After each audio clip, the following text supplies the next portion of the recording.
About 15% of the tasks that workers do could be done much more efficiently by AI. What does this do to jobs? Is AI good for jobs? Is AI bad for jobs? Yes.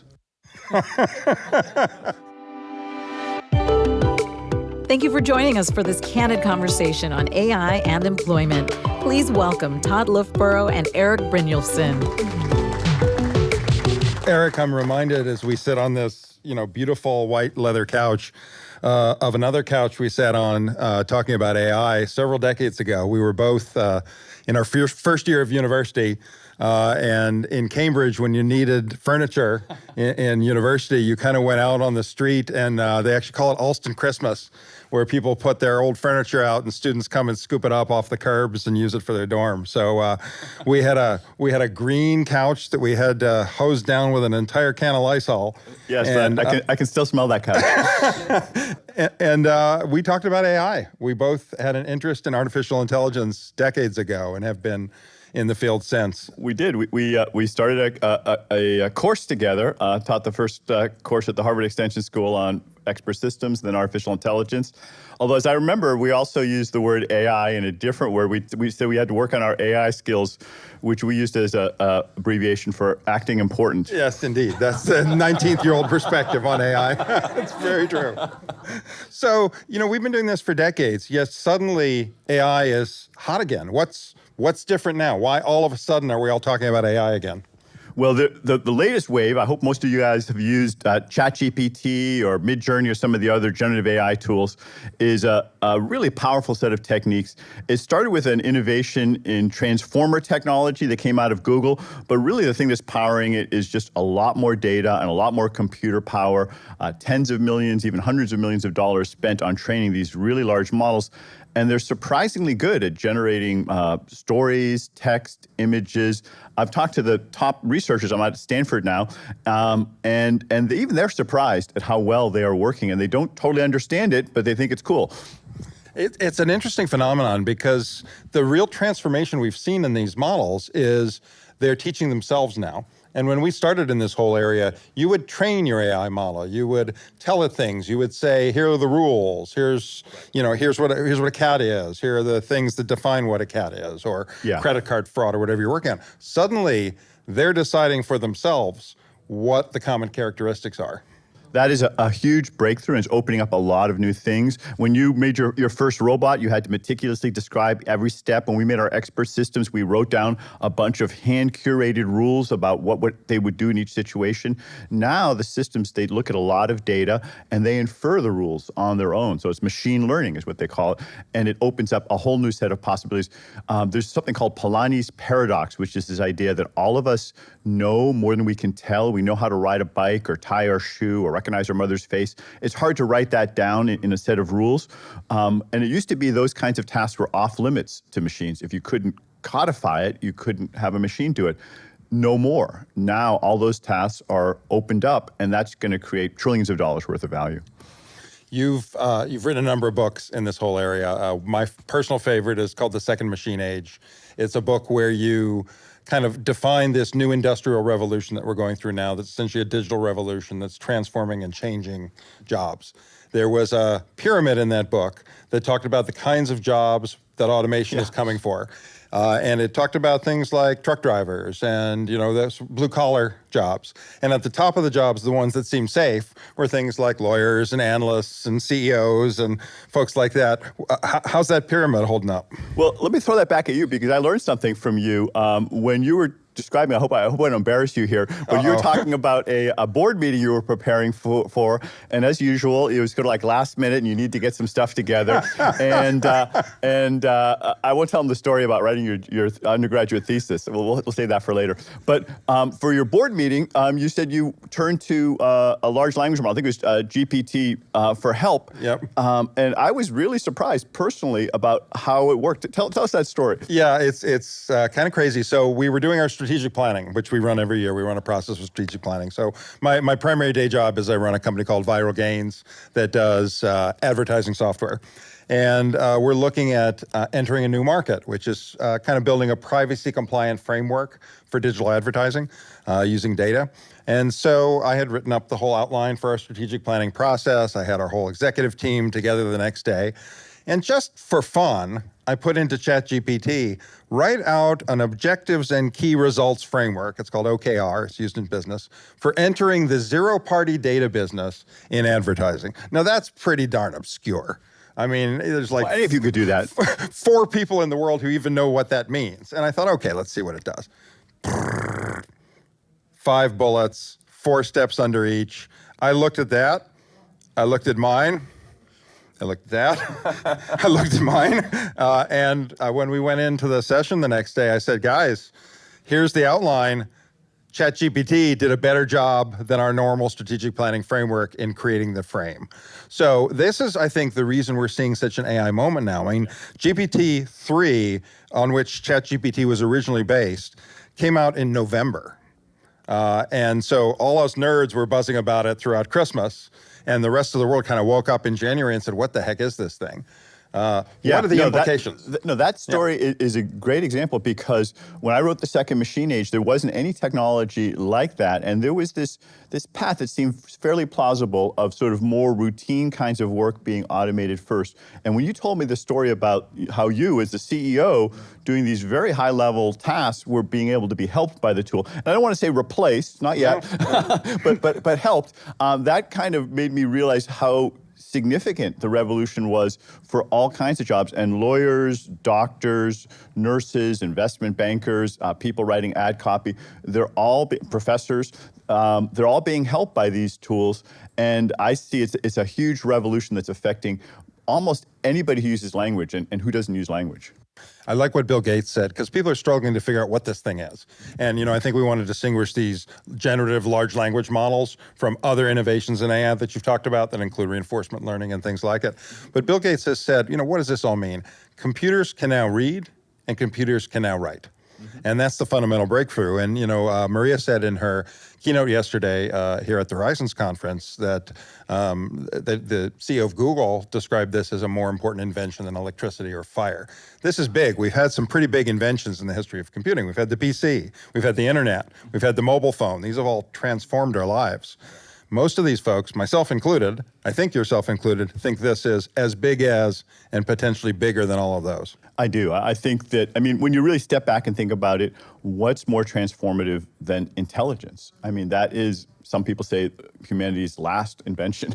Hopefully in a positive way, that now we can have it be doing a lot of other things for us. So I do think it's very transformative, and the next decade could be one of the best decades in history with, I'm predicting, much higher productivity growth, double what the Congressional Budget Office has. And I think more and more people are just beginning to realize the enormity of this change, not just in terms of it being able to affect individual tasks, but the number of different tasks that are being affected. So a former student of yours, a professor named Daniel Rock, along with some colleagues, wrote a paper recently that talked about, among other things, that about 15% of the tasks that workers do could be done much more efficiently by AI. And he had a number of other areas of research in there about productivity gains and the impact of productivity once it's more routinized. What does this do to jobs? Is AI good for jobs? Is AI bad for jobs? Yes. So not to be glib about it, but technology's always been transforming jobs. It's always been destroying jobs. It's always been creating jobs. And what we're going to have now is a huge productivity gain, which is going to make the pie bigger, but there's no economic law that everyone's going to benefit evenly. There's going to be new kinds of tasks created, and demand is going to increase in areas, but there's also going to be less demand in other areas, and that's why we're going to have a dynamic thing. I love what you're doing with JFF, where you're helping to help find people new jobs, good jobs, but this is going to be a very disruptive period. And if we aren't careful about it, a lot of people will be left behind, just as they were with some of the earlier revolutions. The difference is I think this one's even bigger than before. The title of that paper you referred to that Daniel Rock and his co-authors wrote was GPTs or GPTs, which is a little bit of an inside joke. You all know about GPT-3 and 4 that Tod just mentioned. The other kind of GPT that economists used to own the acronym for, is general purpose technology, like electricity, like the steam engine. These are the big, powerful technologies that transform society and the economy. There've only been a few of them, but they've been incredibly important. And this next wave, as Daniel Rock says, is a GPT, a general purpose technology, as well as a generative pre-trained transformer, which is what the other acronym means. And we have to be really thoughtful about how we manage that transition. And one of the things I'm worried about is that, yes, the pie will get bigger and we'll have more millionaires and billionaires than ever before, but we also want to make sure that we have prosperity for the many, not just the few. And that's so important. And, I didn't know we were going to get into economist humor in a category here. Yeah, it's pretty lame, I know, but that's what you get. I don't think we're going to replace Taylor Tomlinson anytime soon.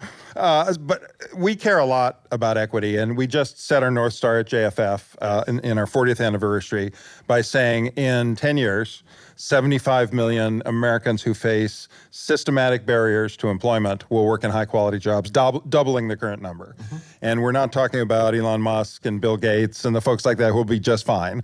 We're talking about the people who often are left behind because they have barriers to employment, skills, hiring of many, many sorts. How do we make sure that this technology wave does not exacerbate wealth inequalities, as frankly the last few technology waves have?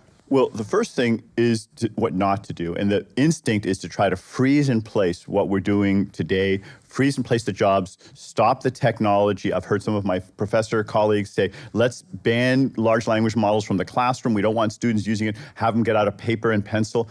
And that's an understandable instinct, but it's also exactly the wrong instinct. And it doesn't matter whether you're a coal miner or a professor or an investment banker. You need to embrace the technology. But that does mean you're going to have to learn new skills. You're going to have to reskill. The American economy has always been very dynamic. And I think that the guys who are inventing the technology, as you say, are doing just fine. They're going to push the frontier. But as that grows exponentially, a bigger and bigger gap is growing with our skills and our organizations. And we need a lot more effort working on transforming them because they have to change too. So what JFF is doing is great. At the Digital Economy Lab at Stanford, we have a research program around that. I was in Washington a few weeks ago and talking to folks at the incoming Secretary of Labor and the folks at the Council of Economic Advisors, National Economic Council, the Senate. All of them, I was thrilled to see have prioritized AI, which is a big difference, by the way, from a few years ago where AI was not on the radar. But every group I mentioned to was very concerned about AI. They had read a lot of the relevant literature. And it's going to take a while because government and, for that matter, the rest of the industry takes a while to catch up with what the technology is doing. But I'm hopeful that we'll be able to transform our skills and organizations to keep up with this amazing technology. If we do, I think we'll be able to hit that goal that JFF said and have not just broadly shared prosperity, but those 75 million jobs or more that are good jobs. So you're an educator, among other things. Yeah. What should an educator do in 2023 with this AI revolution swirling around them? What action can they take right now? Well, this tool is remarkable in that it can really help provide a lot more customized education for people. And my industry has been one of the slowest ones to change teaching. I mean, I still sometimes take a rock and scrape it against this other rock and make drawings up there, and that is literally how I convey knowledge. I'm thinking, wait a minute. I think that whether it's a chalk on a blackboard or whether it's a computer, we need to go beyond just having a single person kind of espousing these are the facts and having sage on a stage, as they call it. Yeah, that's right. And having it become much more interactive. There's research that shows that if students have a one-on-one tutoring, they can be up to 2 standard deviations faster at learning material. Bill Gates has emphasized this, Salman Khan, and lots of other people. It was always too expensive to do that, except if you were very wealthy. Now that kind of capability is available to lots through technology. You still need to keep humans in the loop. People need to be motivated, and it changes the role of teachers, but it doesn't eliminate them. So the way AI is trained is you feed it a lot of data. The data could be text in the case of a large language model or other things. And to some degree, what you feed it is what you get out. So how do we make sure we're not encapsulating biases in the previous data and how we're not taking things that are embedded in the way systems work today and simply perpetuating them? Well, that's a huge risk. And a lot of the systems have been perpetuating them. If they simply are trained on the kinds of people who were hired in the past, then you end up hiring more of those in the future. The system learns what the people were doing. But I'm actually optimistic that these tools can be incredibly effective at reducing bias in the long run. You know, there are training programs for people to try to teach them to become less biased over time. It's hard to do. Danny Kahneman and Tversky and others have pointed out that humans are just filled with these behavioral biases that are very hard to stamp out, although you can try. The machines have some of the same biases because they've learned them from humans, but unlike the humans, you can go back and you can update the code and you can change them, and you can look at hundreds or millions of inputs and see how they lead to hundreds or millions of outputs and start working on de-biasing them. So over time, I think these can be tools for reducing bias. In fact, let me tell you briefly about a specific example of that. One of my students, Lindsay Raymond and Danielle Lee at MIT, looked at a firm that was introducing two machine learning systems. One that used, we now call it traditional machine learning, supervised learning systems, and one that was using a newfangled approach you mentioned earlier, reinforcement learning. The one that was using the traditional approach tended to perpetuate biases. It just learned from what had been done before and said the same thing. The reinforcement learning system was designed to explore new possibilities and see what would happen if you hired different kinds of people. And over time, it ended up not only reducing biases, but also finding a more creative, better performing pool of applicants. So that was an example where the system did better, not only than the old kind of system, but also than the humans who had been in the job previously. You know, it's interesting. I think we've seen in a number of technology waves, particularly around AI, an effect that is counterintuitive for people, because people worry, I think quite rightly, about jobs and how they're going to change and how some will be automated away. But we saw this. I was president of iRobot for a while, building medical robots. Yeah. And there's a company that's kind of the most successful in medical robot technology called Intuitive Surgical that does surgeries with robots. You know, helps the doctor perform better surgery with robots. In fact, I think 85% of the hysterectomies in the US are now performed by robot. Now, wow. Most people don't know that. It's a doctor at a console, but essentially the robot's inside the patient. What they found was if you were a good to excellent doctor, the robot didn't really make much difference in your outcomes. If you were a not so good to average doctor, it brought you up to average. And I think we're starting to see with these new AI models a similar phenomenon that, you know, if you're one of the people who've adopted the tools and kept up to date and you're good at what you do, you're not going to have as big an effect as someone who's new. Now, what does that mean for jobs? If you want to be on a phone call, on a call center at Fidelity, there's 6 months of training before they'll let you on the phone. Well, what if that training is only 2 months? That opens up the possibility to more people. And so if we think about the flip side of AI being it helps people get competent faster, get started faster, maybe they're on-ramps we can build with AI. Absolutely, that's exactly right. And that example you gave with the call center is something that we studied in depth. Lindsay Raymond and Danielle Lee and I, we looked at a company that was rolling out a large language model-based system, and they did kind of a natural experiment where some people got the system and some people didn't. And it was precisely what you said, that the people who had the least experience got the biggest gains, about a 35% increase in productivity in terms of being able to answer and solve customer problems faster. The most experienced people had hardly any benefit. The average was close to 14% or so. Customer satisfaction went up after the fact. You also look at the transcripts and the customer sentiment that went up. Customer sentiment, we basically looked at the number of happy words versus the number of angry words, and there are a lot more happy words than angry words. Employee turnover went over, so the employees liked it better as well. So it was a win for all three groups. And I think that the point that you started with, though, that it's not just a productivity gain, but it's one that especially helps people who are less experienced and less skilled, is an important one, because earlier waves of technology often tended to exacerbate or increase inequality. Absolutely. This wave can potentially decrease inequality, even as it brings up productivity. But tell me a little bit about, I mean, you've been having, one of the things that you did was you had these hackathons, and I think people should imitate that. Tell me about how you did that at ViralGains and why you did that for using these new technologies? Yeah, we're an AI company. I mean, we use AI to have a more privacy compliant ecosystem for advertising. So advertising isn't based on following you around in kind of a creepy way as you browse the internet to target you. It's based on asking people questions about what they're interested in and then using AI to generalize those models. So certainly our engineers are steeped in AI, but not everyone in the company is in engineering. So our folks had all the same reactions to AI that everyone else did. Some jumped in and played. Some had fear. Some were paralyzed by the overwhelming amount of information out there. Some were worried it was going to come alive and take over the nuclear codes.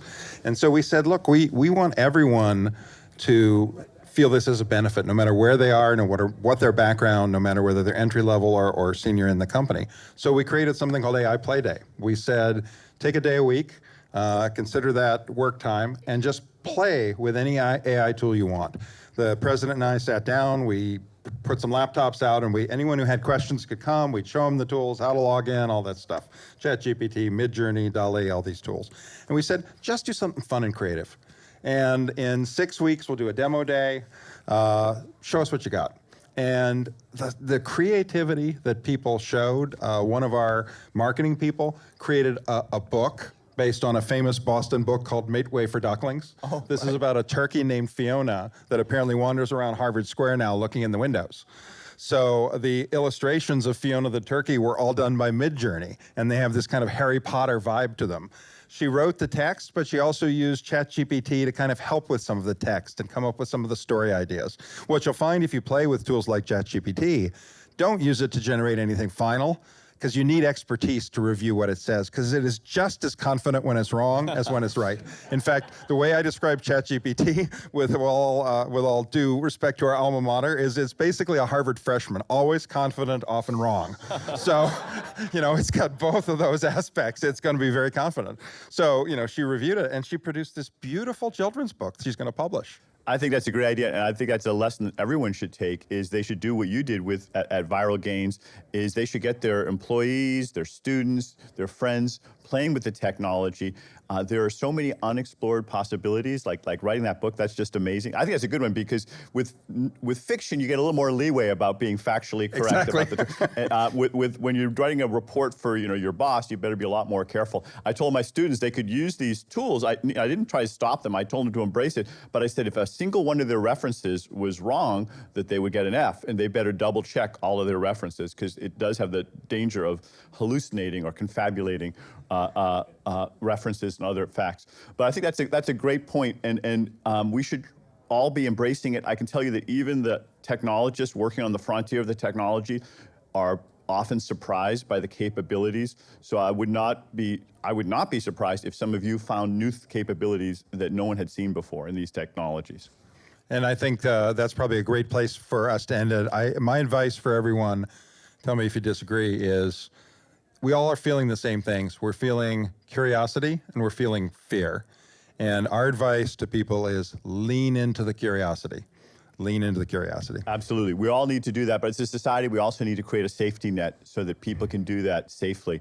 And we need to address both parts of it. We didn't get a chance to talk about this much. There's some huge opportunities. There are some dangers, and we all need to address those as well. But done right, the next decade is going to be the best decade in human history. Thank you, Erik.